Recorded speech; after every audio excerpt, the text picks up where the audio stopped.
Desde hace 2000 años existe la leyenda de un rey guerrero. ¡Solo hay una forma de sobrevivir! ¡Y es conquistar!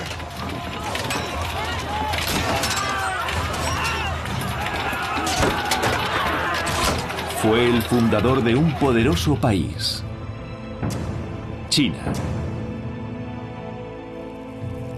Fue su primer emperador, y su imperio se convirtió en su fortaleza, protegida por una gran muralla. La leyenda dice que era un tirano, enloquecido por el ansia de poder. Encontrad a los responsables y ejecutadlos. Burló a la muerte. ¡Asesino! ¡Asesino! Y construyó para sí una tumba, como jamás se había visto. Pero no era suficiente. Él quería vivir eternamente. ¿De dónde procede la inmortalidad? Y si yo no la tengo, ¿quién la tiene? Un hombre con una visión extraordinaria. ¿Cómo de grande va a ser? ¿Cómo de grande va a ser? Que dejó un legado que ha pervivido más de 2000 años. ¡Vuestro divino hijo os habla! ¡Aquí estoy! ¡El primer emperador de China! El primer emperador, el hombre que creó China. Cuando el primer emperador recibió sepultura, la leyenda dice que era el hombre más poderoso.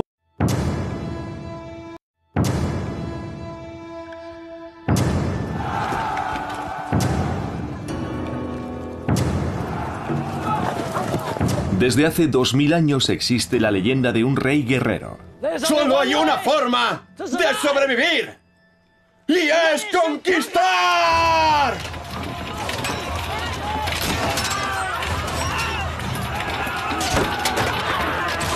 Fue el fundador de un poderoso país, China.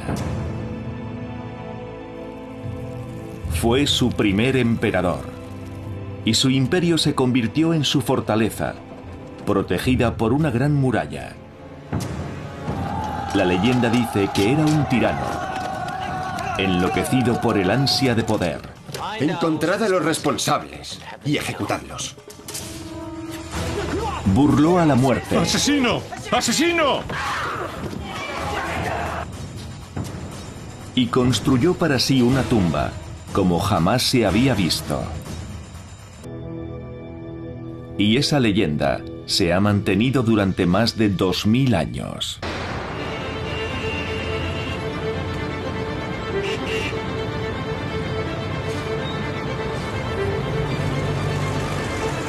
Jeffrey Riegel de la Universidad de California está intentando separar los hechos de la ficción.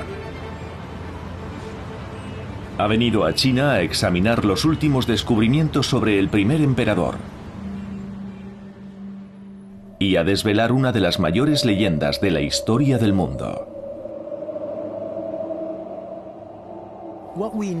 Lo que sabemos por estos relatos antiguos, por estas leyendas, es la historia de un hombre que, según estas fuentes, parece ser sobrehumano, casi imposiblemente extraordinario para haber sido real, para ser una figura histórica. Aunque ya sabíamos que en efecto había conseguido unificar el imperio, ¿cómo lo hizo? ¿Cómo pudo lograr una cosa así?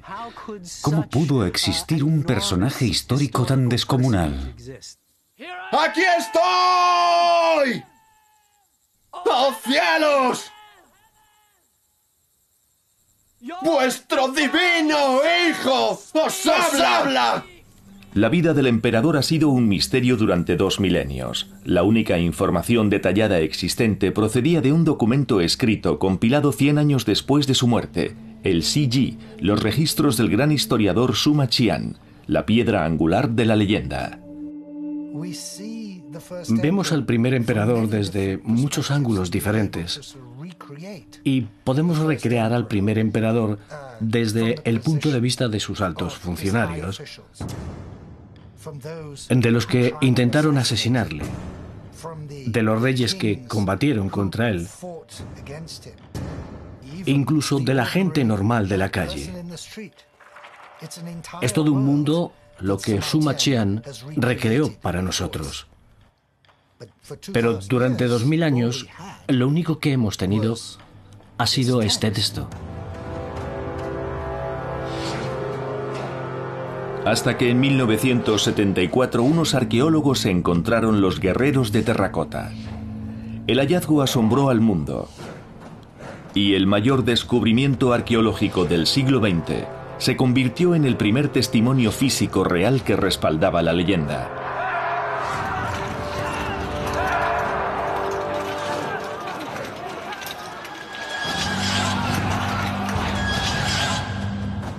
Es un descubrimiento de una magnitud sin precedentes.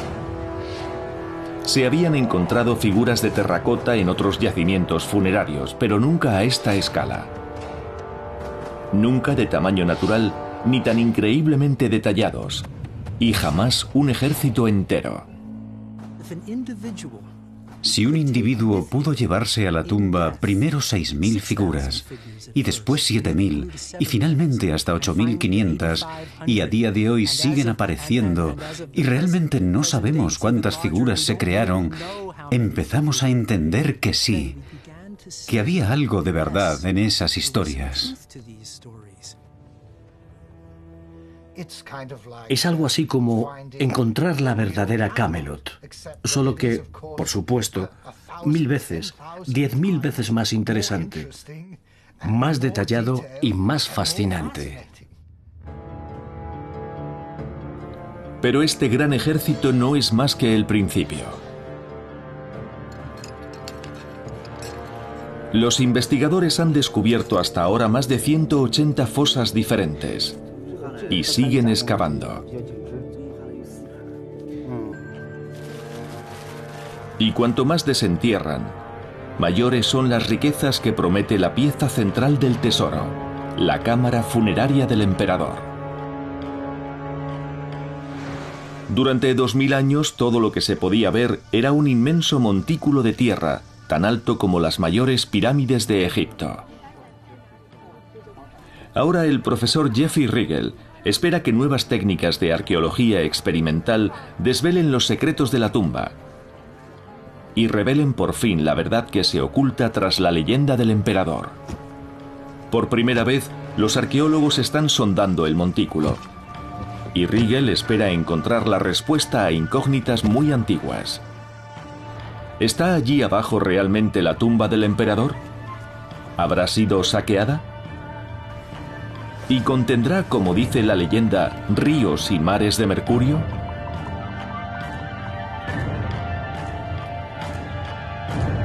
Y si esto resulta ser cierto, ¿puede serlo también el resto de la increíble leyenda?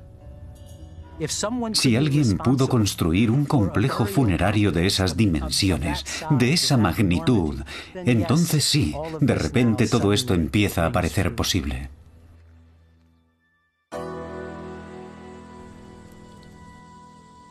El primer emperador no dio especiales muestras de grandeza el día que se convirtió en rey del reino chino occidental de Qin. Es el año 247 a.C. y los augurios no son buenos. El anterior rey de Qin solo ha durado 3 años.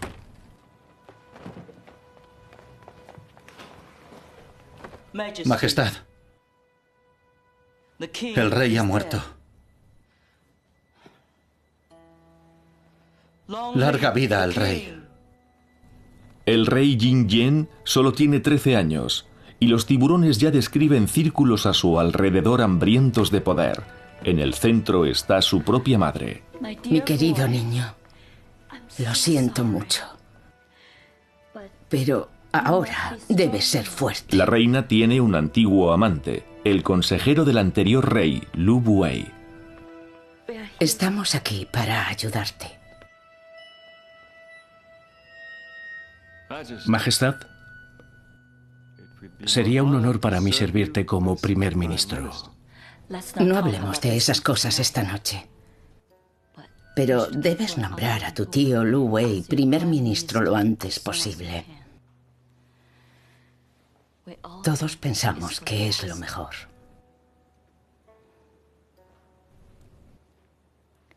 Y ahora duerme. Buenas noches. Te serviré y te guiaré como un padre.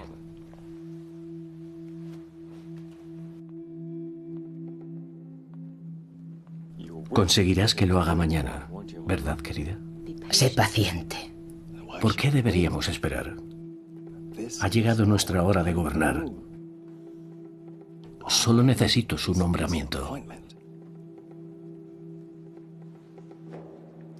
Confía en mí. Buenas noches. Los reinos como el de Qin siempre se han regido por un sistema familiar feudal, dirigido por hombres como Lu Wei. Pero se avecina una revolución que va a cambiarlo todo. Primero aquí, en Qin, y en última instancia en toda China.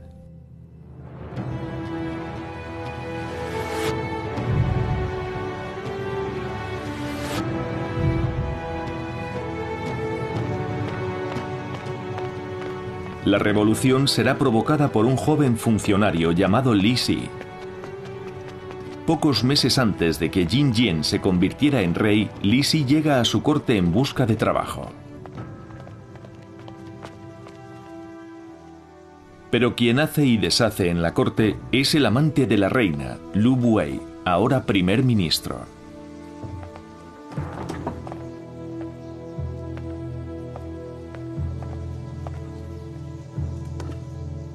Impresionado por la evidente ambición de Li Si, Lu no duda en tomarlo a su servicio. Es una decisión impulsiva que con el tiempo lamentará.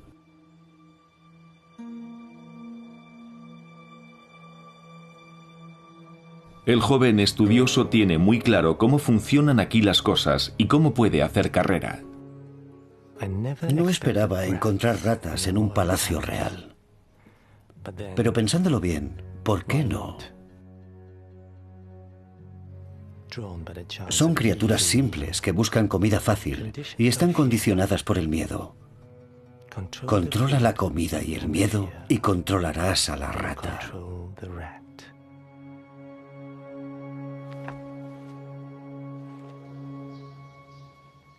Es igual en todas partes. El primer ministro Lu Wei concede a Li Si una audiencia con el joven rey a la que él no se preocupa por asistir.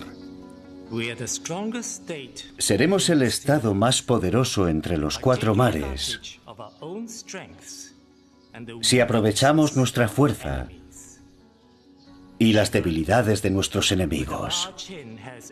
Sin duda, con el poder del reino de Qin, ahora sería posible eliminar a los señores feudales y unir el mundo entero bajo un único mando.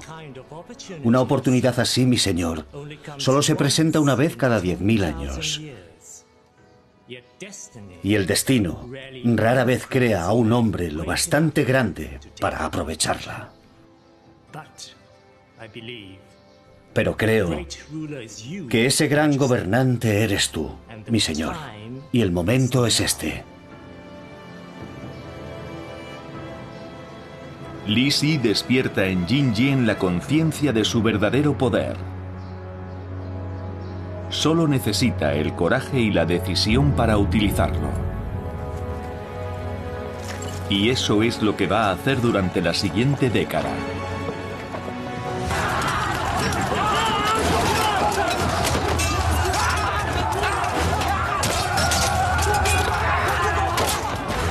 En los 10 años siguientes a su ascenso al trono, en el año 247 a.C., el rey Jin Jian ha reforzado su poder a través de la guerra.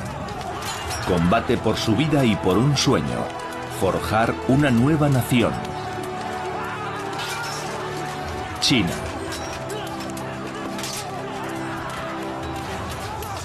Muchos grandes reyes lo han intentado antes que él, y todos han fracasado.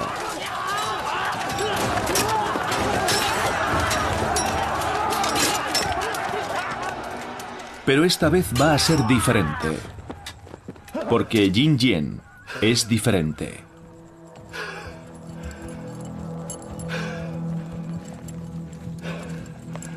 Es el rey más joven que ha llevado a su nación a la guerra y su mayor guerrero. Un líder visionario, con una ambición sin límites. Si alguien puede unificar China, es él.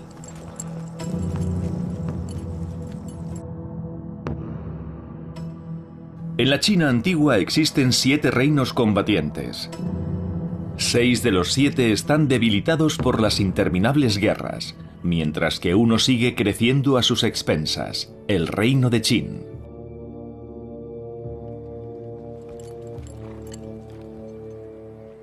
¡Muy bien! ¡Habéis vencido! En su campaña contra el estado de Shao, el ejército de Qin hace más de 10.000 prisioneros. Las reglas de la guerra son explícitas. Se debe respetar a los prisioneros. ¡Este día es vuestro! ¡Y esto es vuestro!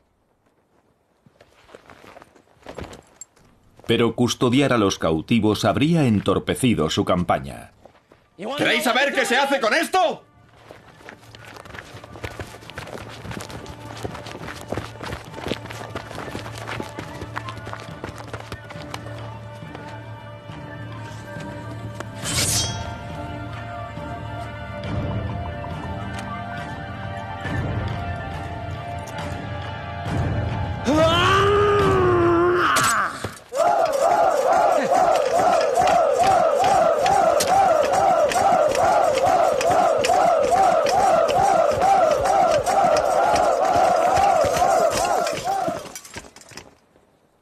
Solo hay una forma de tratar la debilidad, y es explotarla.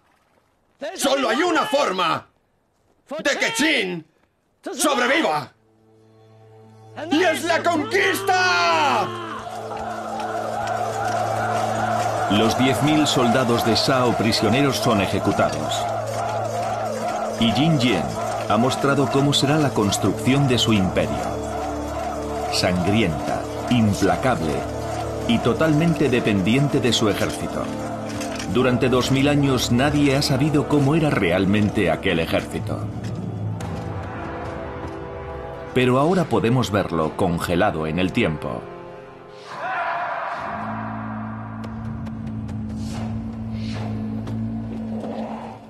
Para Jeffrey Riegel, esta es la oportunidad de encontrar una explicación al meteórico ascenso del emperador al poder absoluto. ¿Cómo lo hizo desde el punto de vista militar?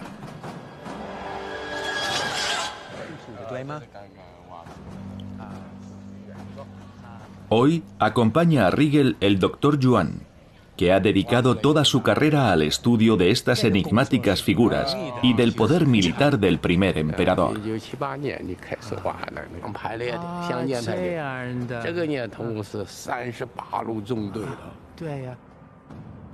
Hasta la fecha han desenterrado más de 7.500 figuras individuales. Exceptuando que no son de carne y hueso, y a todos los efectos, estas figuras son soldados reales. Las personas que modelaron estas figuras y las dispusieron aquí, lo hicieron respetando los procedimientos militares. De modo que esto representa realmente cómo era el ejército de Qin. Esto nos da una idea de las formaciones militares de los Qin y de la forma en que el ejército de Qin se desplegaba para la batalla. La gran sorpresa es que las 3 primeras líneas eran de infantería ligera. Parece que estas eran las fuerzas de choque del emperador. Tras ellos avanzaba la infantería pesada, que a su vez tenía el apoyo de columnas de carros. Y tras ellos, unidades de caballería ligera. Pero el detalle con el que se muestran las formaciones no es lo único que asombró a los investigadores. También estaban las armas que portaban. Solo han sobrevivido las partes de metal, pero son las armas de bronce de mayor calidad forjadas en la época en todo el mundo. Uno de los hallazgos más increíbles es una espada, perfectamente conservada después de 2000 años bajo tierra. Esta muesca que se puede ver en la hoja nos indica que esta espada fue utilizada en la vida real. Esta espada fue usada en combate por un soldado real. El profesor Yuan me ha explicado que esta impresionante espada es más larga que ninguna que conozcamos anterior a los Qin. La dinastía Qin empezó a hacerlas así, significativamente más largas. Los armeros Qin perfeccionaron la fabricación del bronce para dar a sus soldados en el campo de batalla un 30% más de alcance y de capacidad de corte en el combate a distancias cortas. Y hay nuevas evidencias que muestran la importancia que daba el reino de Qin a su capacidad militar. Una alabarda Qin, parte de la pieza de bronce que iba al extremo de la alabarda. La afilada hoja de bronce iba montada en el extremo de un asta de 2,5 metros, lo que la convertía en un arma letal.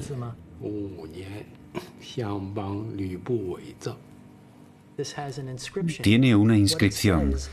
Lo que dice es que en el 5º año del reinado del monarca de Qin, el primer ministro del estado, Lu Wei, ordenó forjar esta alabarda. Es una garantía de su calidad. Representaba una especie de estándar. En cierto modo, era como si él mismo se hiciera responsable de la efectividad de las armas que los soldados llevaban a la batalla.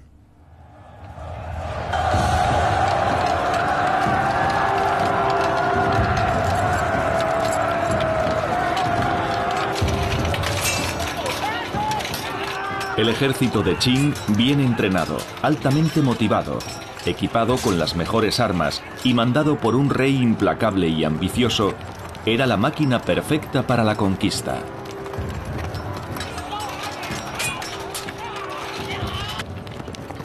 En 7 años, Jin Jian conquista 13 ciudades del estado de Han y otras 20 ciudades de otros estados, y aplasta a una fuerza aliada que intentaba detener su avance. Pero aunque los enemigos exteriores no suponen una amenaza, en su propia corte, enemigos ocultos intentan destruirlo.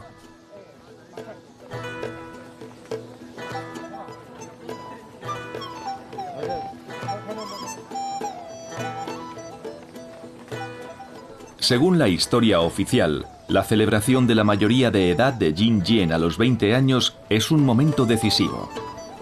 Toda la corte está presente en el festejo.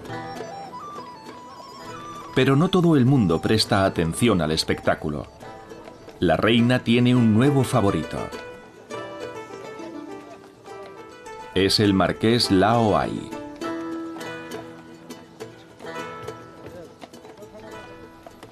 De cara a la corte, Lao Ai es un eunuco. Una elección extraña en una mujer con una larga historia de amantes poderosos. Pero Lao Ai no es ningún eunuco. De hecho, ha engendrado 2 hijos con la reina que han criado en secreto. Y él pretende sentar a uno de ellos en el trono.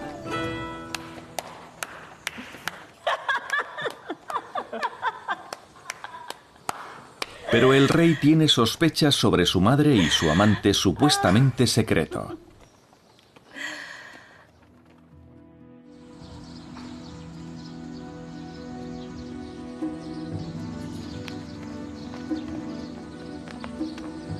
El reino de Qin no es un lugar seguro para nadie. Hasta ahora la reina ha mantenido ocultos a sus hijos al cuidado de eunucos que ella cree leales. Pero las lealtades cambian muy rápido y el rey ya sabe de su existencia.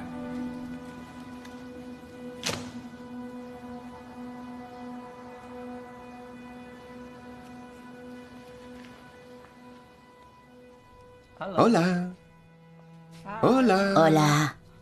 Venid, venid, venid aquí. Venid aquí conmigo. ¿Cuánto pesas ya? Paso. Consciente de que es cuestión de tiempo que se descubra su plan para poner en el trono a su hijo primogénito, el amante de la reina, el marqués Lao Ai, lanza un asalto desesperado al poder. Ha robado sellos reales que le dan autoridad para movilizar tropas.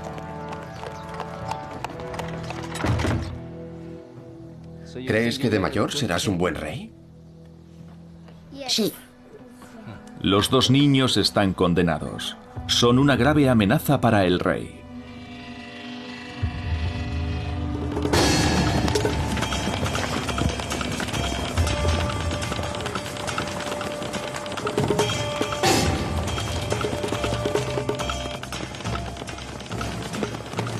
Las tropas de diferentes distritos que manda Lao Ai se acercan a palacio.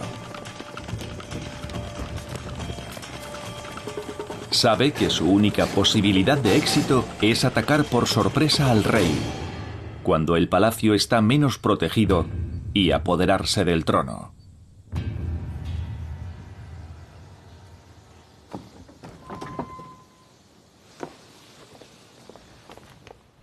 La seguridad de palacio es responsabilidad del primer ministro Lu Buwei, que acaba de descubrir el plan de Lao Ai para tomar el poder. ¿Qué ocurre? Los sellos reales han desaparecido, Majestad. Los que utilizan los comandantes militares. Recomiendo que pongamos el palacio y las fuerzas regionales en máxima alerta. ¿De verdad? Lao Ai ha desaparecido. Creemos que él puede haber robado los sellos. Si consigue movilizar tropas, el Estado corre peligro. ¿Y por qué haría algo así? ¿Por qué iba a amenazarnos el marqués?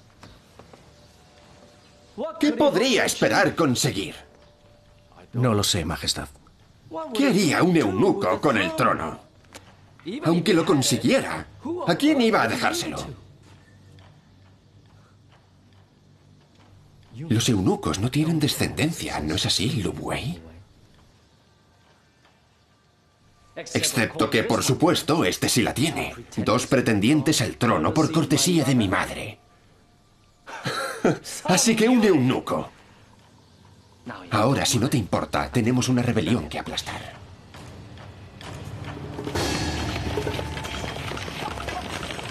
Las fuerzas de Lao Ai no encuentran resistencia al acercarse al palacio.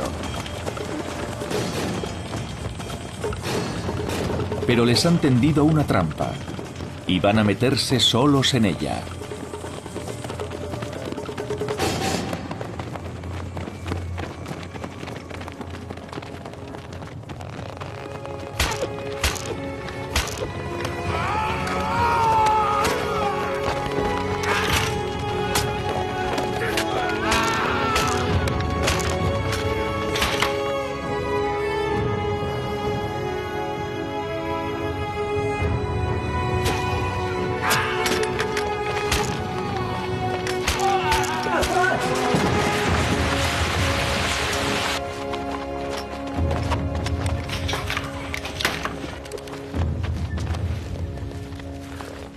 Las tropas de Lao Ai son aniquiladas y él es apresado.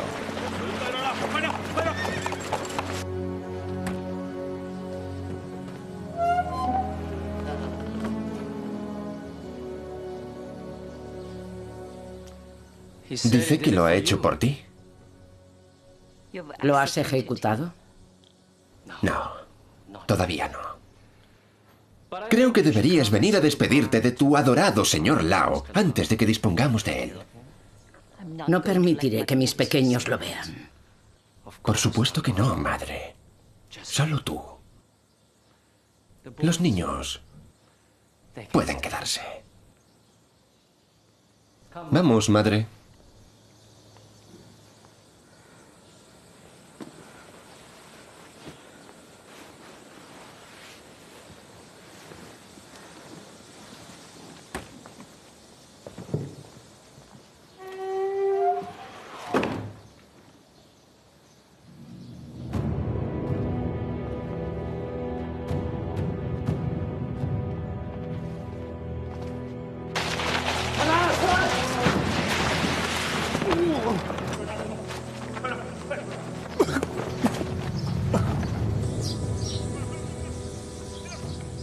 ¿Por qué no me lo contaste? ¿Hablas de Lao Ai?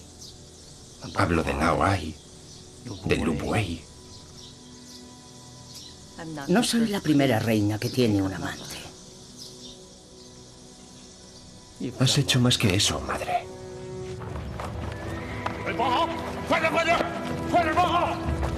La ejecución de Lao Ai transmite un mensaje muy claro y deliberado, que pronto reforzará la aniquilación de todos los miembros de su familia.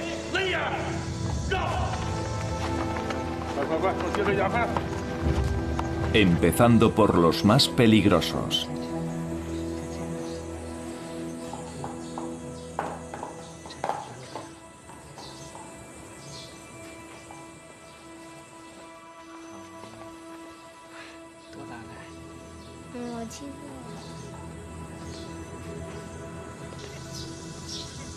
¿Y los niños?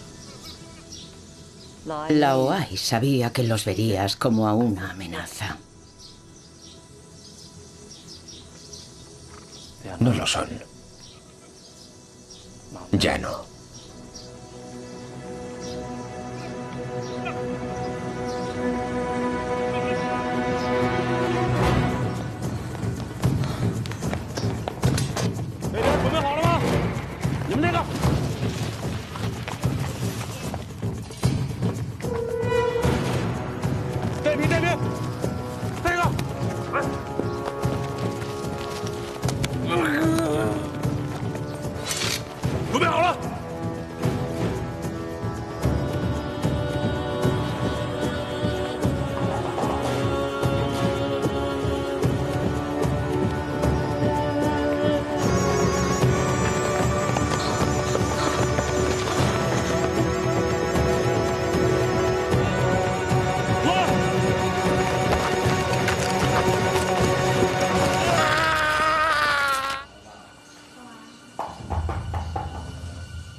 Jin Jien ha vencido en el primer desafío de su reinado y ha aprendido bien la lección. El control más implacable será el tratamiento aplicado a todos, incluida su propia familia. Su madre ha conspirado contra él y sus hijos han pagado el precio.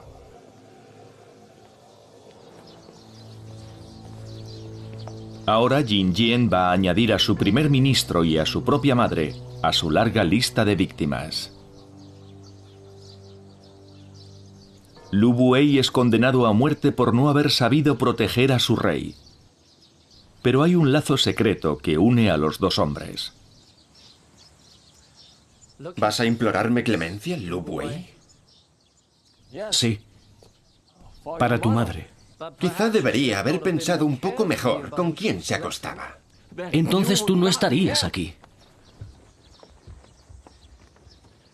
¿Cómo osas hablarme así? Como cualquier padre osaría hablar a su hijo, diciéndole la verdad. Yo puedo perdonarla. ¿Puedes tú perdonarnos? Puedo. Y debo hacer lo que sea mejor para el rey de Qin. Sí. Decido mostraros clemencia. Será el juicio de un gobernante. Nada más.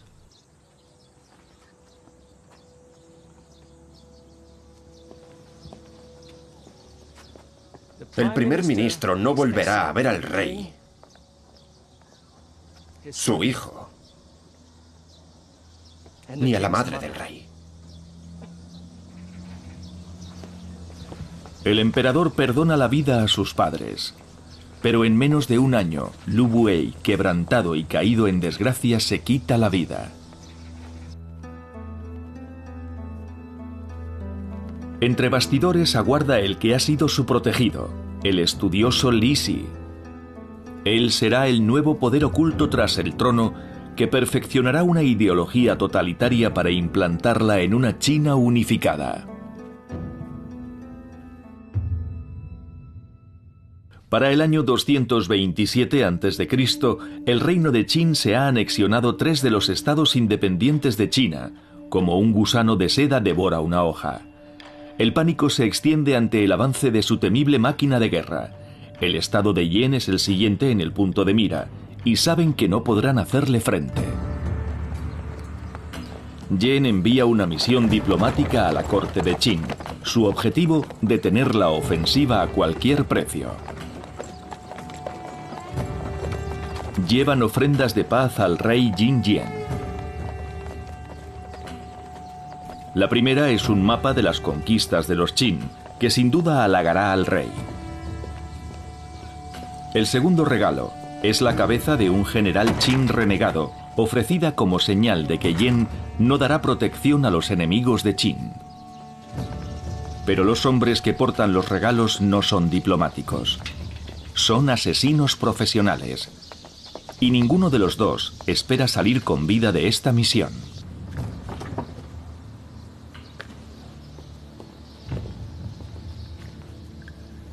El plan es que un asesino distraiga a Jin Jian mostrándole la cabeza, mientras el segundo se acerca lo suficiente para atravesarle el corazón con una daga. Traédmelo.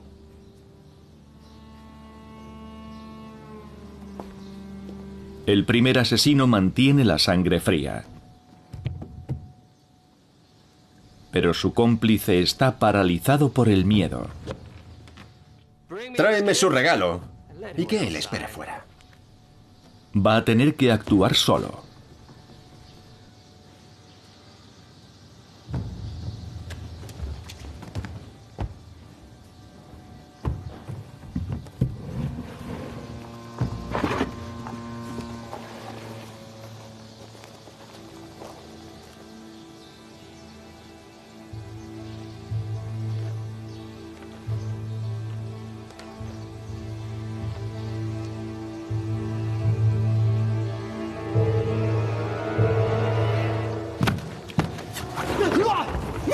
¡Asesino! ¡Asesino! ¡Asesino!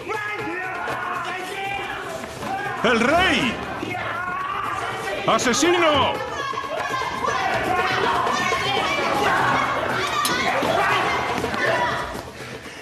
Desde el intento de golpe de estado de Lao Ai, el mayor miedo de Jin Jian es la traición y el asesinato.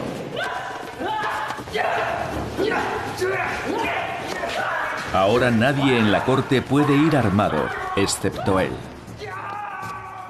Y nadie más que él puede convocar a las tropas.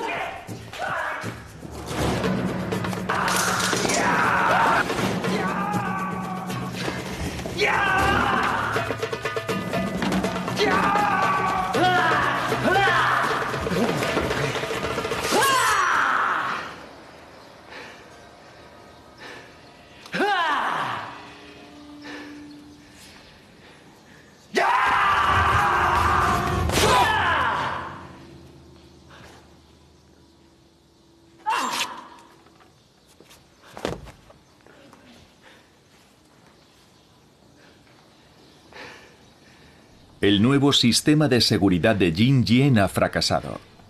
El gran conquistador, el rey invencible, ha estado a punto de perecer. Y lo sabe. ¿Dónde estabais? ¿Dónde? ¡Estúpidos cobardes! ¡Fuera!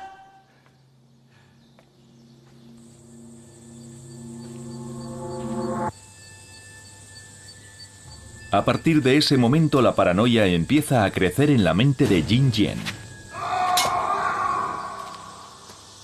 Durante el resto de su reinado, imágenes de muerte invaden sus sueños. No es tanto el hecho de morir lo que teme, como el convencimiento de que en el mundo de los espíritus le aguardan las almas de todos los que ha asesinado. Almas que en cuanto cruce el umbral de la muerte, caerán sobre él en busca de venganza. Solo hay una cosa que pueda protegerlo en el otro mundo: un ejército de espíritus.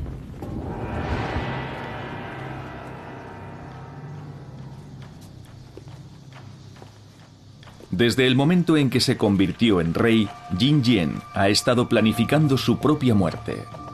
Ha ordenado la construcción de una tumba que, siguiendo la tradición, contendrá réplicas de sus posesiones más preciadas, incluido su ejército. Bien. Él va a seguir la tradición. Muy bien. Pero a una escala que nadie ha visto jamás. ¿Cómo de grande va a ser? Es una pregunta muy simple. ¿Cómo de grande va a ser?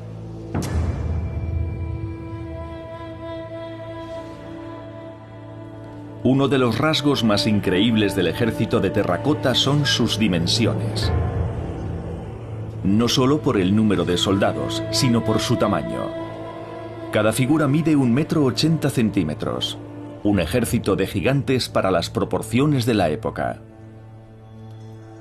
Sabemos que los reyes de la antigua China se hacían enterrar con soldados de terracota en miniatura como espíritus guardianes para la vida de ultratumba, pero nunca con un ejército de tamaño natural dotado de las armas más refinadas. Él creía que en el otro mundo los espíritus de sus enemigos podían intentar atacarle, por lo que necesitaba un ejército de espíritus. Estos soldados de barro, de una materia que perduraría eternamente, eran lo que necesitaba para protegerse de los enemigos espirituales que había hecho en vida. Pero según parece, ni siquiera el ejército de terracota era suficiente. Cerca del montículo funerario del emperador se ha descubierto un nuevo foso. El equipo de investigadores dirigido por el Dr. Duan Xingbo esperaba encontrar una réplica de la Guardia Imperial de Palacio. Pero todo lo que han desenterrado son armaduras vacías, talladas en piedra. Ni rastro de los guerreros de terracota que deberían vestirlas. Riegel cree que estos nuevos hallazgos refuerzan la idea de un emperador cada vez más obsesionado con la muerte y la traición.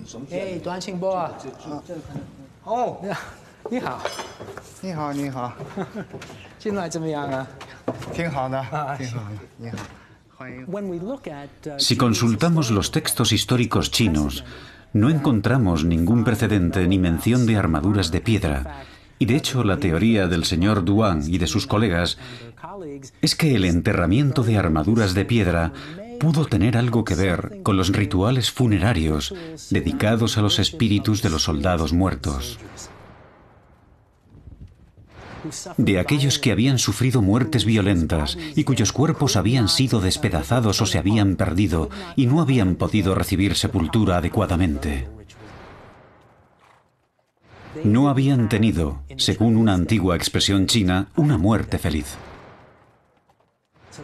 Y había que hacer algo por ellos, porque podían convertirse en espíritus vengativos y volverse en contra del emperador mismo, de modo que en este foso se enterró algo dedicado a ellos.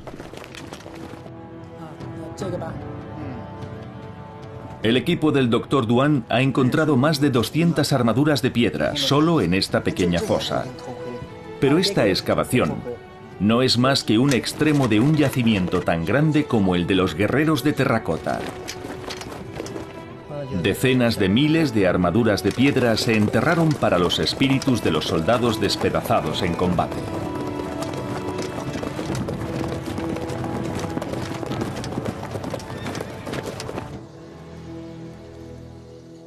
En el año 223 a.C., Jin Jian está a punto de hacer realidad su mayor sueño, la unificación de toda China.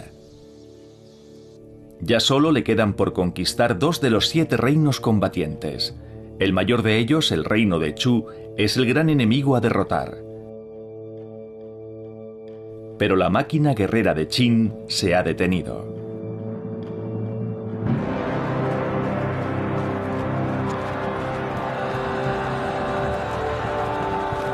Las tropas de Chu han aniquilado al primer ejército invasor y están más que preparados para volver a hacerlo. Ahora 500.000 de soldados Chu amenazan con destruir el sueño imperial de Jin Yen. En un intento desesperado de acabar con ellos, el emperador dedica a la empresa todos sus recursos. Nuevos contingentes, las mejores armas y 500.000 de soldados más.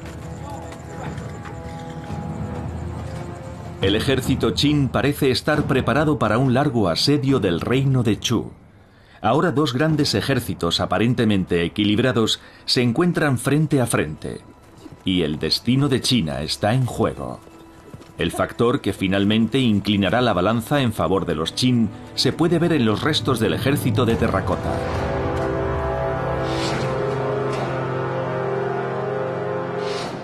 Uno de los hallazgos más espectaculares es una réplica perfecta de un carro de guerra Qin. Sobre él, una copia de una de las armas más mortíferas jamás creadas, una ballesta Qin. El rifle de asalto del siglo III a.C.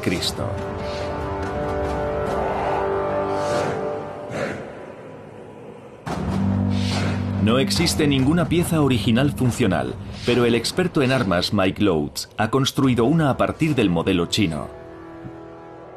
Es un arma muy potente, tiene un poder tremendo. Su potencia radica en el arco. Se trata de una estructura compuesta, hecha de cuerno y tendón, que le da una enorme capacidad impulsora. La clave de su eficacia es el mecanismo del gatillo. Es el secreto de su funcionamiento. Es increíblemente ingenioso. Es un arma con un gran alcance, de mucha potencia, muy poderosa, que para al enemigo en seco. Potencia suficiente para atravesar con una flecha sin esfuerzo carne y huesos.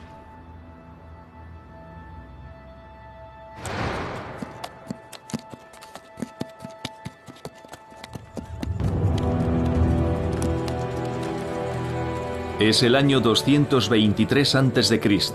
y el ejército Qin parece un obstáculo inamovible preparado para un largo asedio del estado de Chu.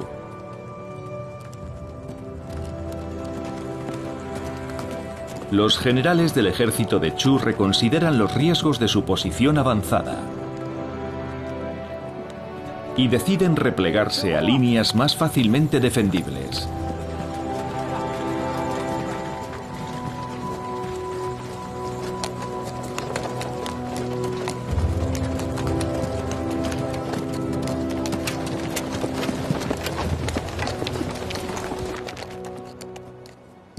Pero lo que parece un campamento Qin estático es una ilusión. El ejército entero está preparado y listo para moverse de inmediato. En el momento en que sus adversarios les den la espalda.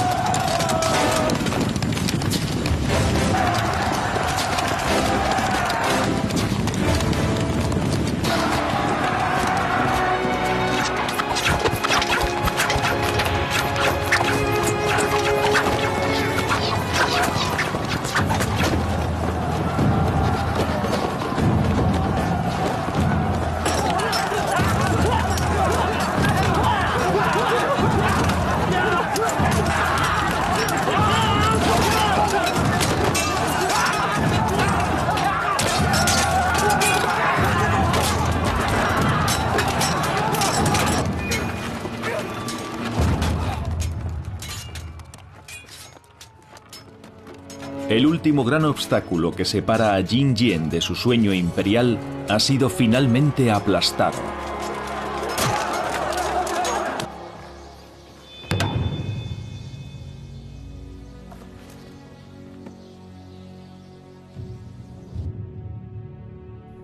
El último reino independiente, Qi, capitula sin oponer resistencia.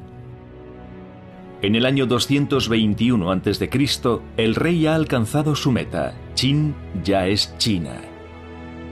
Y es suya.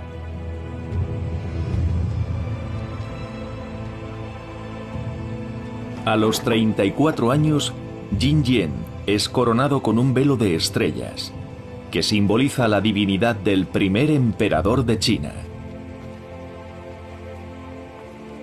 Ahora es competencia de sus ministros sugerirle un título digno del mayor gobernante de la historia de China.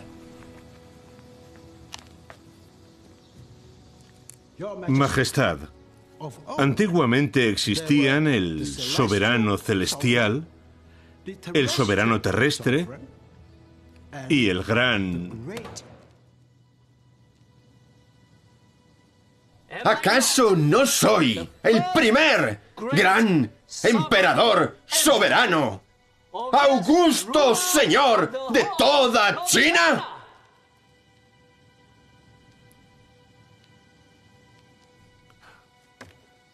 O quizá me equivoco.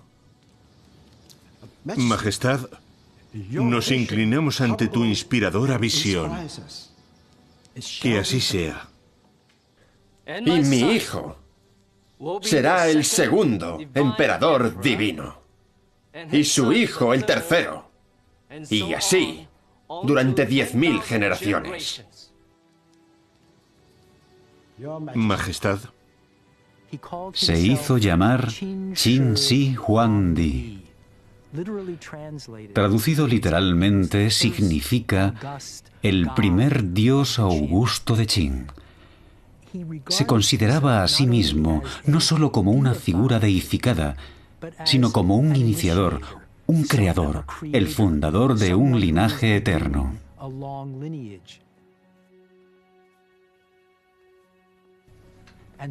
Y así, con la ayuda de su ministro y consejero Li Si, el primer emperador, Qin Shi Huang, implanta un sistema de gobierno que pervivirá muchos años tras su muerte. Li Si, que se había convertido en un joven funcionario el año que el emperador ascendió al trono de Qin, se convierte en el nuevo poder en las sombras. A lo largo de 20 años ha perfeccionado un sistema que erradicará el pasado feudal de China para siempre. Pero no todo el mundo está preparado para esta revolución. Muy ilustre y divino emperador Augusto, los señores feudales han sido destruidos. Recomendamos que los hijos de la familia imperial sean investidos como los nuevos señores. Todos esperan que con la unificación se mantenga el viejo orden feudal, que el emperador entregue a su familia y amigos el poder y los privilegios arrebatados a sus enemigos. ¿Querrá vuestra majestad dar su consentimiento? Pero van a llevarse una sorpresa. Li Si.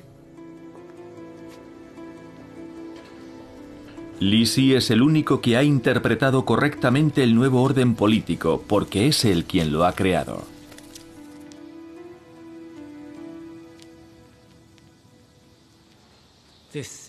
Eso es absurdo. Hemos pasado siglos sufriendo guerras interminables entre los señores feudales.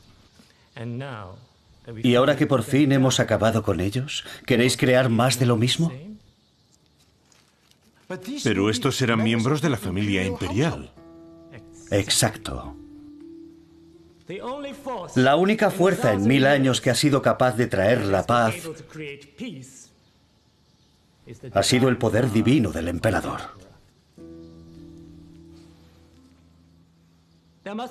No debe haber ninguna otra lealtad que la debida al emperador, y su voluntad divina debe ser ejecutada de la forma más eficaz posible, a través de funcionarios que no tengan otro interés que cumplir sus divinas órdenes. De lo contrario, volverán el caos y la guerra. Algo que, por supuesto, no queremos.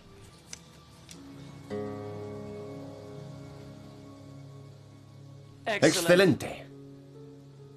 Tiene razón. El ministro de Justicia tiene razón. Nombraré personalmente 6 gobernadores por cada una de las 6 comandancias del imperio. 36 en total. Que por supuesto son 6 veces el número de estados que he conquistado. ¿Os había mencionado que el 6 es mi número favorito?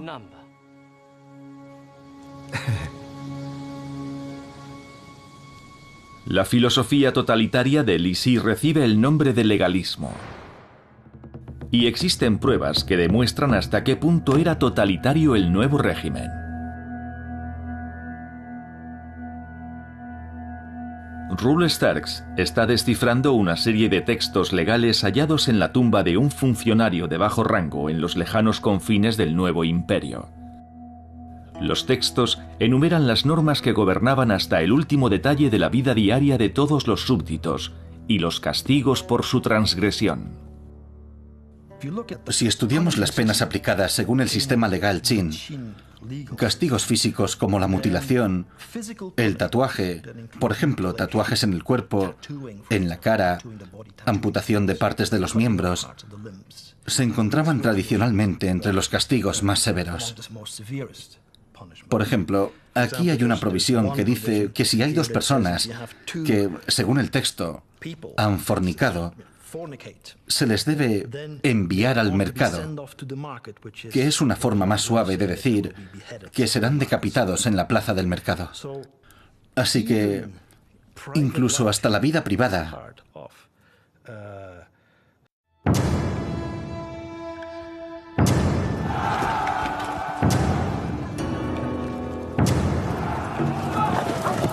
Desde hace 2000 años existe la leyenda de un rey guerrero.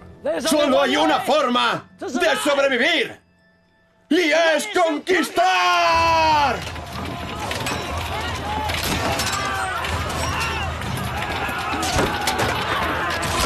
Fue el fundador de un poderoso país, China.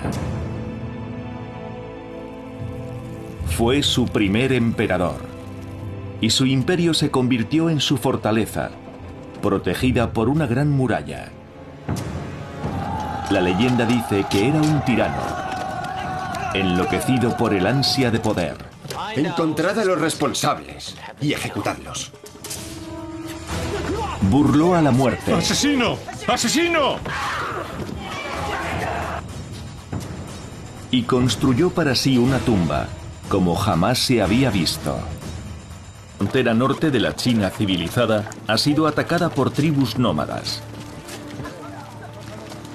Y aunque las ciudades fronterizas han construido murallas defensivas, hay grandes extensiones sin cubrir.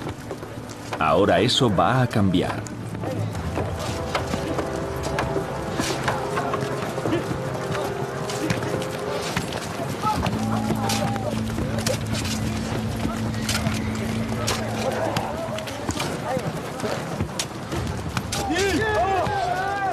Una vez ganada la Gran Guerra, abunda la mano de obra y comienza la construcción del mayor proyecto de ingeniería del mundo antiguo.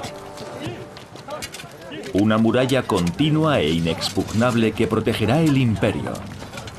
La Gran Muralla China.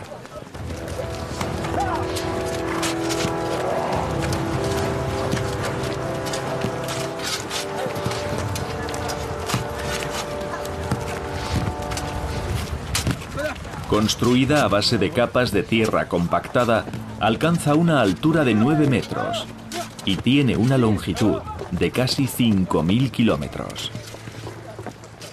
Los registros indican que en el periodo de mayor ritmo productivo, más de 1 millón de personas esclavizadas trabajan en la construcción de la Gran Muralla. Posiblemente una cuarta parte de ellas morirá en el proceso.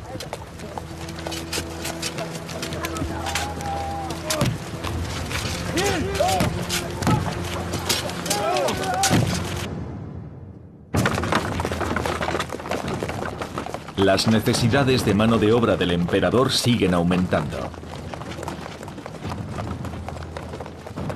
Una vez asegurado el imperio, vuelve sus ojos hacia la siguiente de sus grandes visiones. Necesitará muchos miles de trabajadores más para construir un complejo funerario digno del primer gobernante divino de toda China. En la actualidad lo único que se ve es un enorme montículo de tierra, tan alto como la gran pirámide egipcia de Giza. La primera pista sobre su posible contenido era el ejército de terracota, pero se encuentra a 1,5 kilómetros del túmulo funerario. Cuando los arqueólogos excavaron a su alrededor, empezó a aparecer un mundo asombroso. Hasta la fecha se han encontrado más de 180 fosos distintos, que contienen mucho más que soldados. Cientos de bailarinas, músicos y acróbatas de terracota, producidos con la misma calidad y realismo que el preciado ejército del emperador.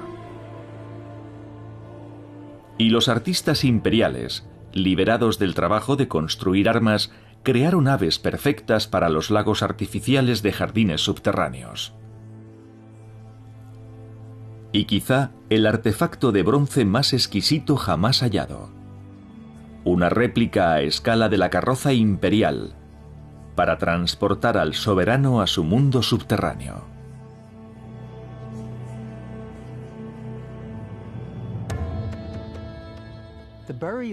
Resulta que el túmulo funerario es el centro de una enorme necrópolis, una ciudad subterránea y superficial construida para el primer emperador. Aquí tendría y seguiría teniendo todos los atributos de su poder y toda la protección que requería alguien de su estatus. Pero no había forma de acceder al máximo símbolo de su poder, la tumba imperial. Una vez más, la historia oficial era la única información disponible. Pero esta vez el relato parecía demasiado inverosímil para interpretarlo literalmente.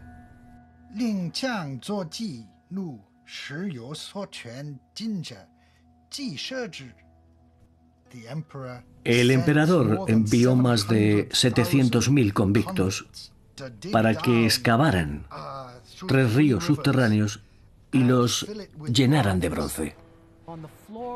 En el suelo, bajo la bóveda, se reprodujo un mapa de todo su imperio, de toda China.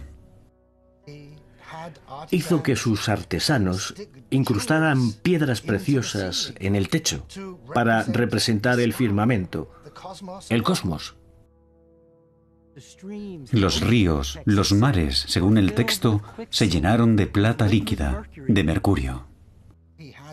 Hizo construir una especie de máquina para hacer circular el mercurio, simulando el fluir de los ríos. Debía ser una especie de reloj de agua, una máquina. Y mientras siguiera funcionando, el emperador seguiría existiendo en su mundo subterráneo. Una tumba de bronce llena de mercurio líquido. La idea parece demasiado disparatada. Solo el mercurio necesario habría pesado más de 500 toneladas. Aunque China posee mineral de mercurio, cinabrio en abundancia, ¿cómo podría un solo hombre movilizar tantos recursos? ¿Y era posible probarlo?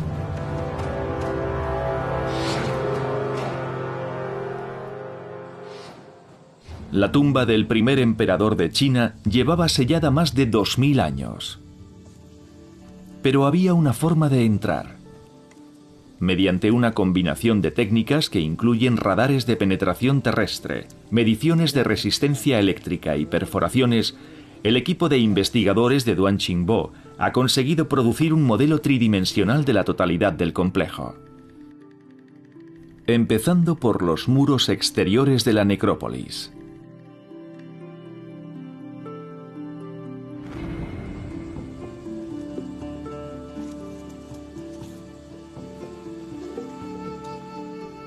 Y revelando por primera vez la estructura del mausoleo, oculta bajo el montículo.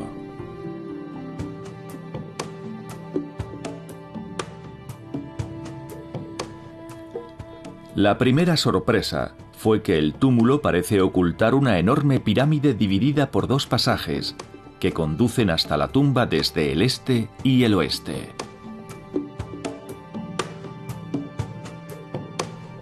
Y al hacer las mediciones necesarias bajo la estructura de la pirámide, descubrieron la cámara funeraria, que vemos aquí como un área azul claramente definida.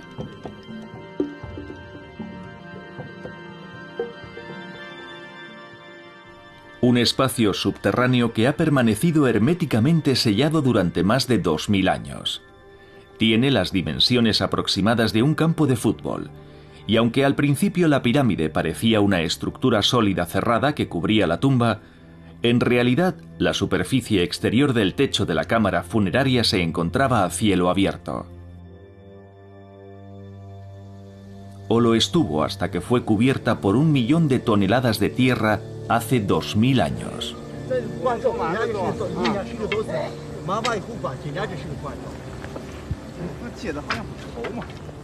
Duan y su equipo han estado perforando el montículo desde hace casi una década, siguiendo la forma de la pirámide que se oculta bajo sus pies con una serie de 4000 extracciones de muestras de tierra. Y Jeffrey Rigel piensa que cualquiera de ellas podría contener una prueba definitiva procedente del interior de la tumba.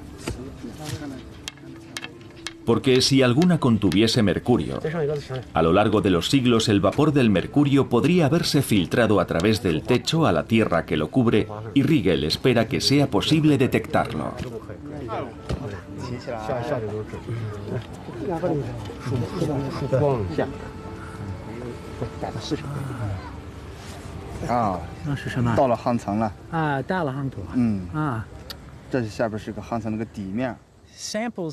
Este tipo de muestras nos permite analizar la estructura de soporte, la estructura de tierra prensada que soporta todo el montículo. Pero, por supuesto, lo que nos interesa realmente es qué hay en el interior de la tumba. Y si la leyenda de que el emperador cubrió la base de su tumba con un mapa de toda China, de todo su imperio, con ríos por los que fluía mercurio, si esa leyenda es cierta, podemos tener esperanzas de que alguna muestra de este suelo nos diga si es cierto o no, puede corroborar la leyenda o no. Los arqueólogos chinos no contemplan la posibilidad de excavar la tumba a corto plazo. Aún no tienen forma de preservar su contenido, ni tampoco desean inquietar el espíritu del emperador. Así que, al menos en un futuro cercano, la prueba del mercurio puede ser la única forma de saber qué hay dentro de la cámara. Es necesario analizar una a una las 4000 muestras de tierra del túmulo en busca de restos de mercurio. Pero el proceso está muy avanzado y pronto concluirá.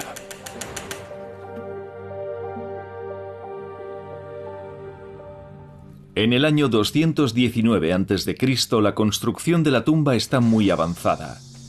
Pero el hombre para el que se está construyendo cambia de planes repentinamente. No. La idea de una vida eterna en el más allá, si bien grandiosa, ya no es suficiente.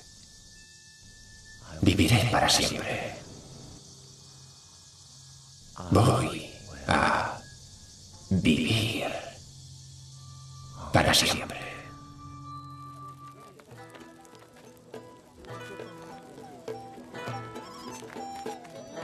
Año 215 a.C. El primer emperador de China ha vuelto a ponerse en marcha. Ya no confía en la seguridad de su propia corte y ha empezado a tomar medidas para prolongar su vida. Sus médicos le prescriben abundantes dosis de algo que de antiguo se ha creído que incrementa la longevidad: sexo, con múltiples compañeras.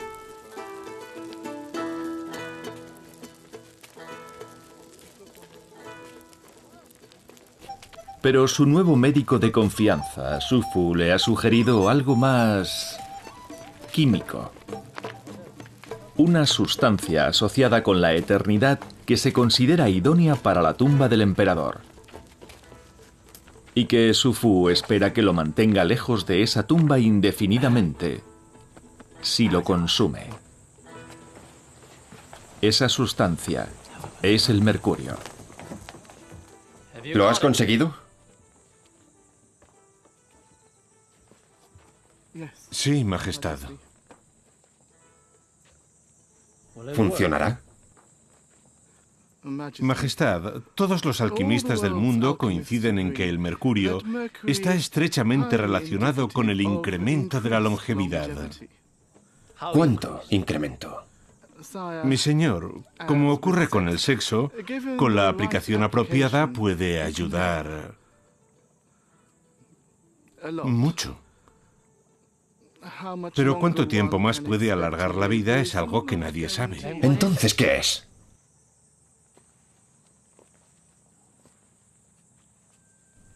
¿De dónde viene Xu Fu? La inmortalidad. ¿Dónde se puede encontrar? ¿Por qué yo, el primer emperador divino de toda China, no la tengo? Y si yo no la tengo, ¿quién la tiene?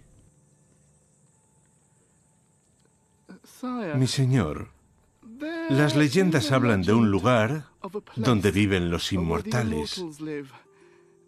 Es un grupo de islas llamadas Penglai, y creemos que allí residen eternamente los inmortales. Tienen dos clases de elixir, uno para impedir que el alma eche a volar tras la muerte. Encuéntralos. Majestad, Irás a esas islas, encontrarás los elixires y me los traerás. Y entonces me los administrarás personalmente. pero Majestad, nadie sabe dónde están esas islas y no tengo medios para emprender tal viaje aunque supiese dónde ir. Dadle todo lo que necesite. Sí, Majestad. Esta es una misión imperial. Y mis misiones no fracasan. No, Majestad. ¿Me crees? Sí, Majestad. Vete. Un pequeño ejército acompañará a Xu Fu con la misión de derrotar a la muerte. Miles de jóvenes hombres y mujeres son reclutados para ayudarle en la búsqueda de las islas de Penglai.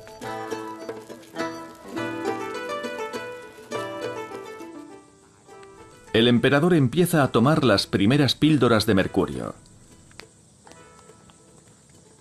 Si Xu Fu tiene razón, podrían ayudarle a retrasar el envejecimiento hasta que encuentren los elixires.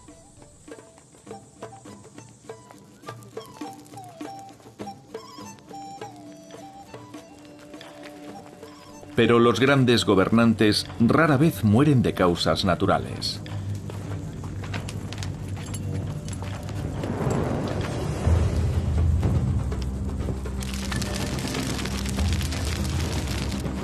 Si fue un accidente o intento de asesinato, la historia no lo aclara. Pero la verdadera causa del incendio en el campamento imperial no tiene especial importancia. Para el emperador siempre hay enemigos, enemigos invisibles, enemigos cercanos.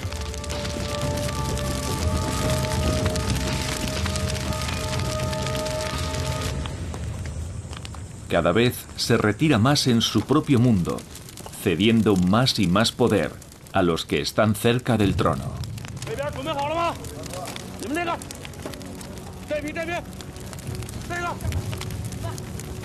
En el año 213 a.C., Li Si, ya convertido en primer ministro, tiene las manos libres para implantar su estado totalitario más allá de las normas de lo físico.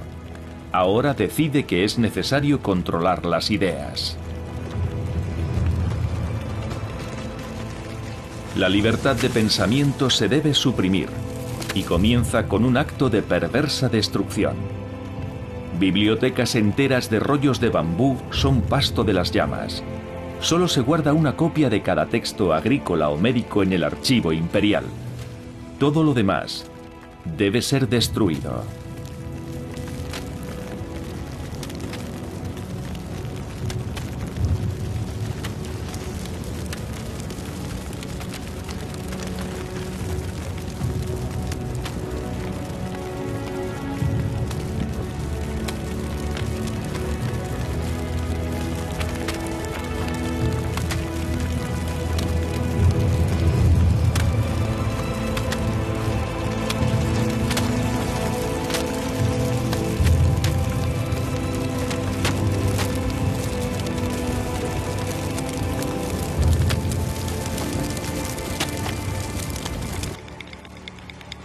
Pero lo peor está por llegar.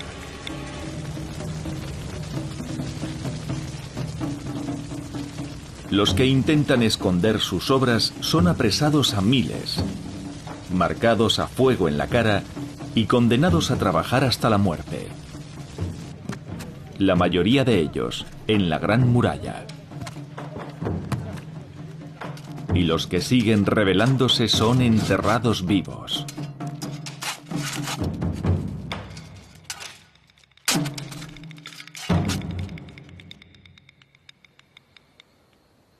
Mientras tanto, el emperador vive cada vez más alejado de la realidad debido a la ingestión de mercurio. Durante los últimos 5 años ha ido aumentando las dosis, cada vez más obsesionado con la inmortalidad. Y los elixires de las Islas de los Inmortales no han llegado a materializarse. Pero lejos de prolongar su vida, el mercurio está teniendo el efecto contrario. Llévatelo. Para los alquimistas chinos, el mercurio en estado líquido era la única sustancia que podía disolver el metal eterno e incorruptible, el oro. Para la mente antigua debía parecer una sustancia casi sobrenatural. No se conocía nada parecido.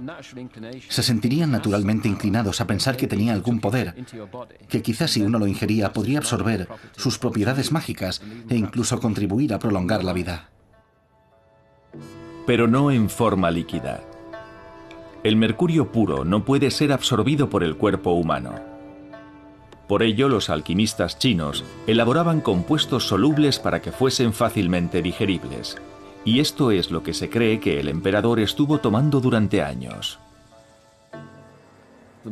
Cuanta más cantidad tomase, en la forma que fuese, más peligroso iba a ser para él.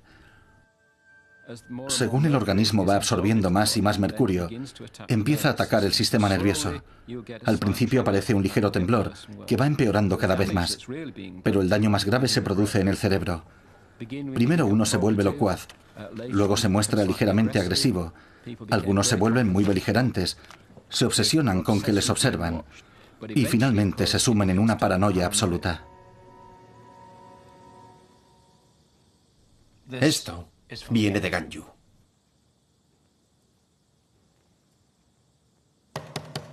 Directamente de Ganyu.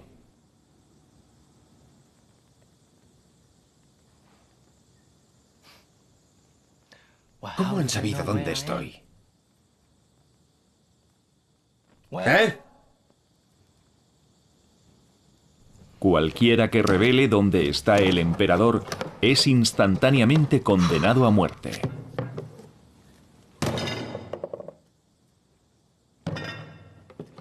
Encontrad a los culpables y ejecutadlos.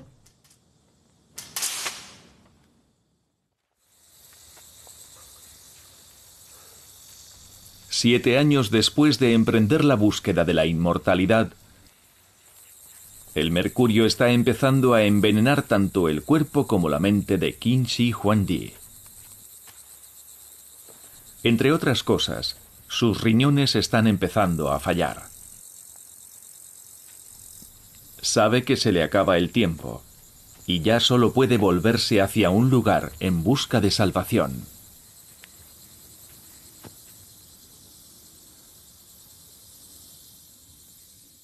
¡Aquí estoy! ¡Oh cielos! ¡Vuestro divino hijo os habla!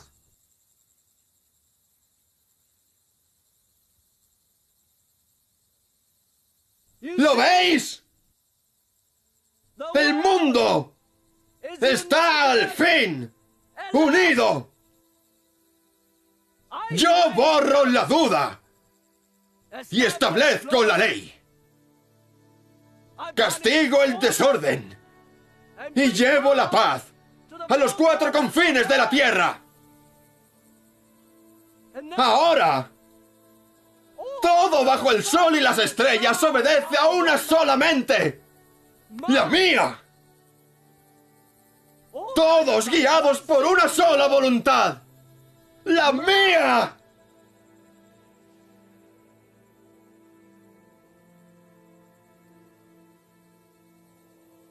Y un día voy a desaparecer. ¡Voy a desaparecer!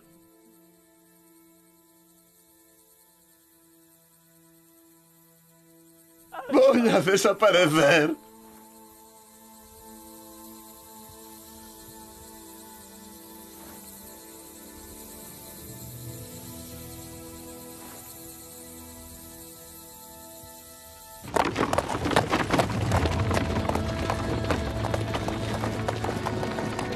$35 años después de acceder al trono, Qin Shi Huangdi emprende un nuevo viaje imperial.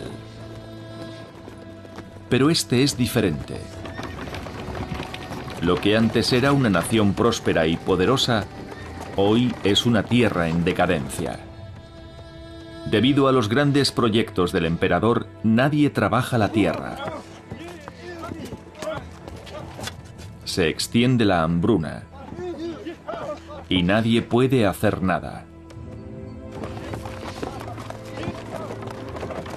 La obsesión del emperador por la inmortalidad ocupa su mente por completo. El sistema legalista se basa en el autoritarismo más absoluto, y mientras el emperador pensaba racionalmente, Li Si ponía en práctica su visión con implacable eficiencia. Pero ahora esa visión se está convirtiendo en locura.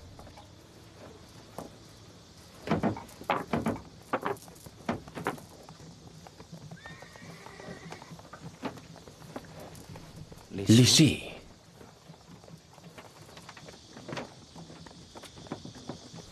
¿Sabes que tengo una estrella?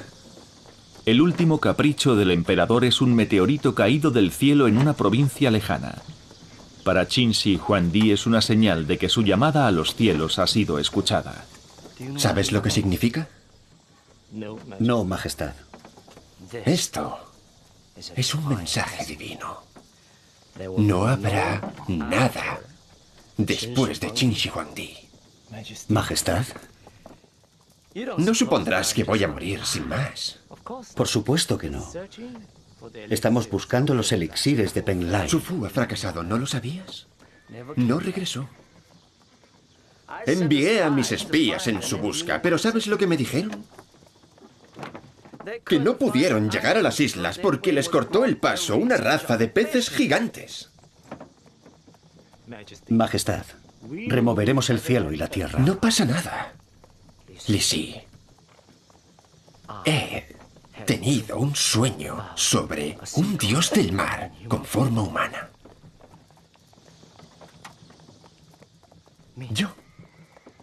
Yo soy el dios del mar. He ordenado a mis armeros que me hagan una ballesta especial para poder cazar esos peces. ¿Cómo de grandes crees que serán? En el mar. Sí, allí es donde viven.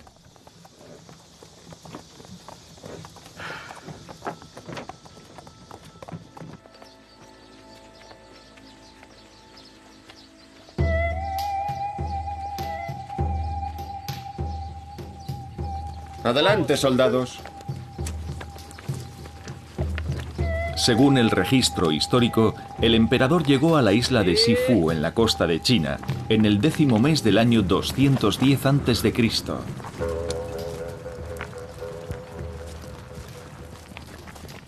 donde cazó peces gigantes con una ballesta. Eso es. El gran realista se ha vuelto inmune a la realidad. Muy bien, bajadme al suelo. El divino gobernante, el rey guerrero de Qin, ya no existe. Dame la ballesta. En su lugar hay un loco cuyos caprichos se deben complacer. ¡Aquí estoy! ¡Voy por vosotros! ¡Yo!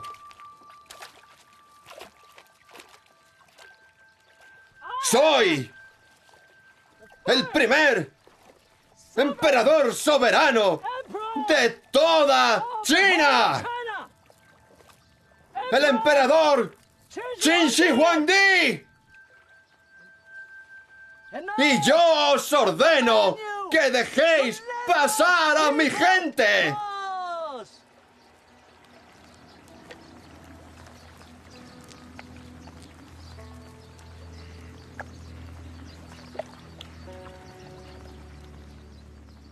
¡Por allí! ¡Lizzie! ¡Allí están! ¡Al este! ¡Al este! ¡Eso es! ¡Eso es! ¡Le he acertado! ¡Lizzie! ¿Lo has visto?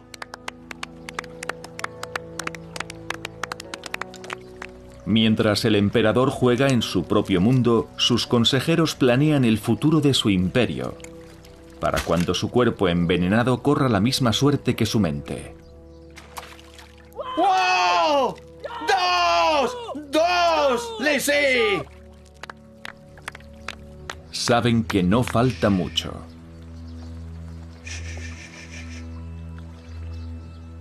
Con Lizzie está el segundo hijo del emperador, Hu Hai. Hu Hai no es el elegido por el emperador para sucederle.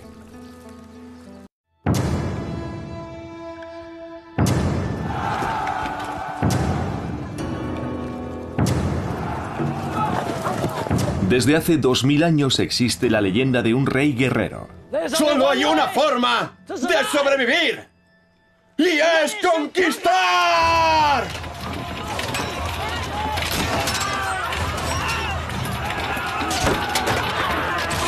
Fue el fundador de un poderoso país, China. Fue su primer emperador, y su imperio se convirtió en su fortaleza, protegida por una gran muralla. La leyenda dice que era un tirano, enloquecido por el ansia de poder. Encontrad a los responsables y ejecutadlos. Burló a la muerte. ¡Asesino! ¡Asesino! Y construyó para sí una tumba, como jamás se había visto. Pero no era suficiente. Él quería vivir eternamente.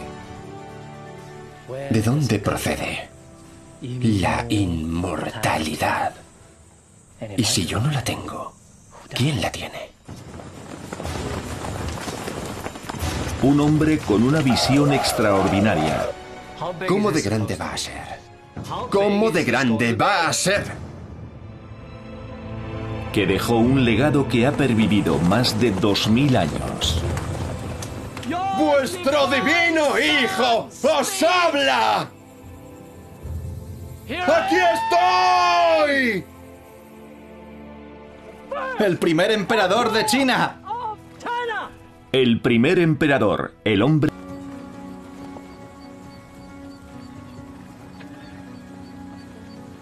Sabe que ha escrito una carta a su hijo mayor, pero no sabe si ha llegado a enviarla.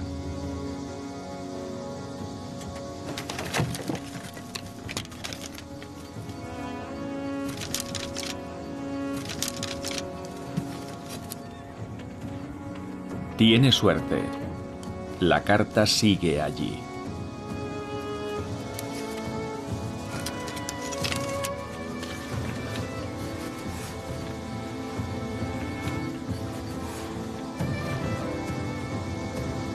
ahora tiene el poder de cambiar el orden de sucesión al trono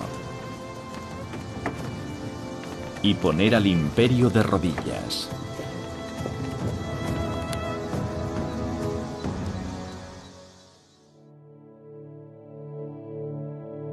Tras su muerte en el año 210 a.C., el cuerpo del primer emperador es transportado al mausoleo gigante que se había hecho construir en vida.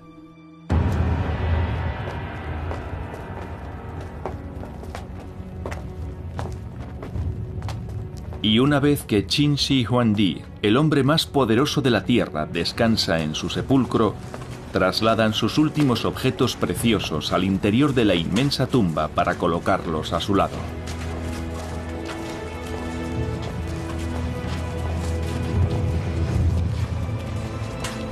Pero mientras se ejecutan los ritos funerarios según los deseos del emperador, fuera, en la ciudad imperial, se está librando una batalla por el poder. En un foso recientemente descubierto cerca de la tumba del emperador, se han hallado nuevas pruebas que indican que se produjo una pugna fratricida dentro de la familia imperial. El profesor Yuan piensa que la muerte de este individuo está estrechamente relacionada con la pugna por la sucesión tras la muerte del primer emperador. Lo más interesante es que hay una punta de flecha incrustada en la base del cráneo, detrás del oído. Se diría que esta persona recibió el flechazo a corta distancia. Eso significa, por supuesto, que no fue ningún accidente. Fue una ejecución.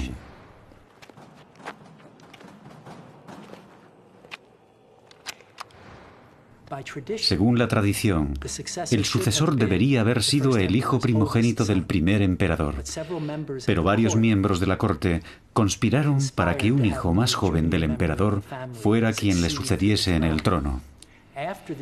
Cuando este hijo más joven se convirtió en el segundo emperador, ordenó que todos los que se habían opuesto a él, sus hermanos, sus hermanas, parientes más lejanos que pertenecían también a la casa imperial de los Qin, fueran eliminados.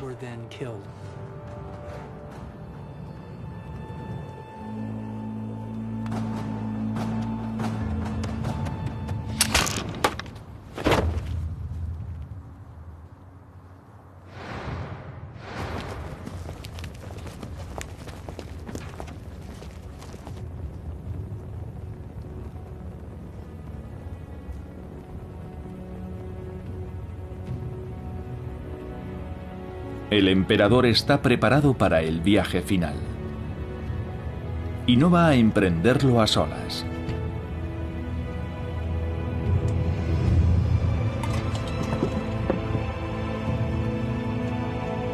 Mientras el que había elegido como sucesor muere asesinado, cientos de sus concubinas se preparan para realizar su último acto de devoción. Permanecerán con su señor en la tumba, para formar una nueva familia imperial en el más allá.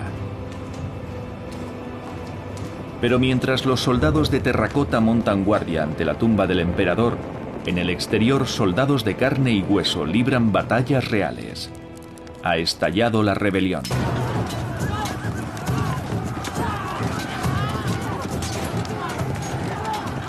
Y hay pruebas que muestran gráficamente hasta qué punto se extendió la revuelta. Llegó al complejo de edificios que rodean la tumba imperial. Las armaduras de piedra reservadas para los soldados muertos del emperador muestran las huellas de un violento incendio que arrasó los fosos funerarios. De hecho, cuando fueron descubiertas, las figuras de terracota estaban hechas añicos, destruidas por los sublevados. El único lugar al que no llegan los rebeldes es al interior de la tumba. Esta es la última morada del emperador, y su descanso no debe ser interrumpido.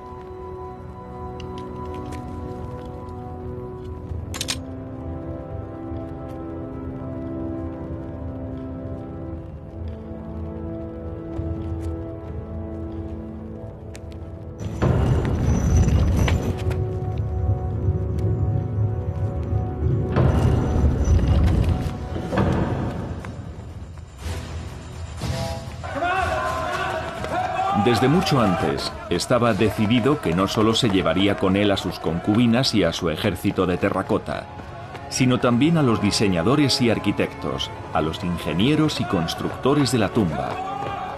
Todos aquellos que saben cómo entrar y salir deberán quedarse dentro. Cientos de personas quedan encerradas en el interior del sepulcro y todos sus secretos permanecerán ocultos, todos excepto uno: la leyenda de los ríos y mares de Mercurio.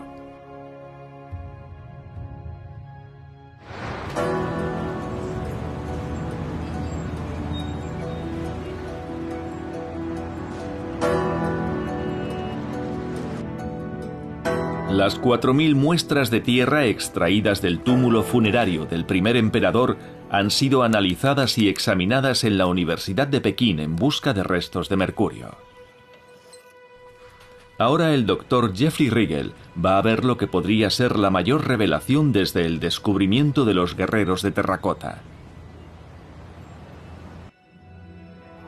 Ha venido a visitar al doctor Liu, que ha estado procesando las muestras. Y los resultados están listos.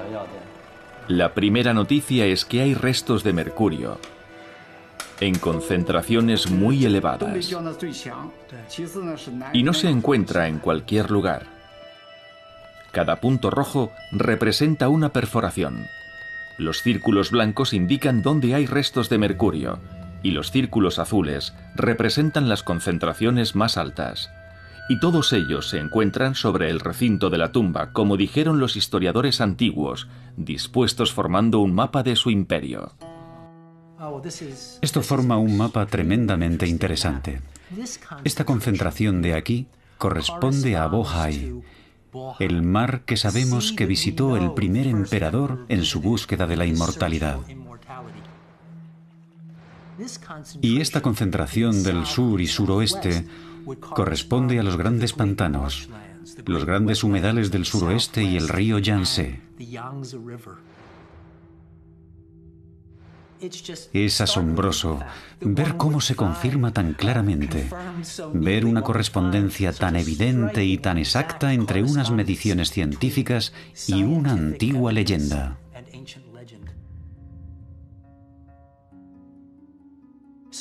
De modo que sí, es verdad lo que se describió hace 2000 años. Cuando el primer emperador construyó su palacio subterráneo, hizo que se reprodujera un mapa de todo su imperio. Hizo que se representaran todos los ríos y mares, y por aquellos ríos y mares fluiría plata líquida, mercurio eternamente.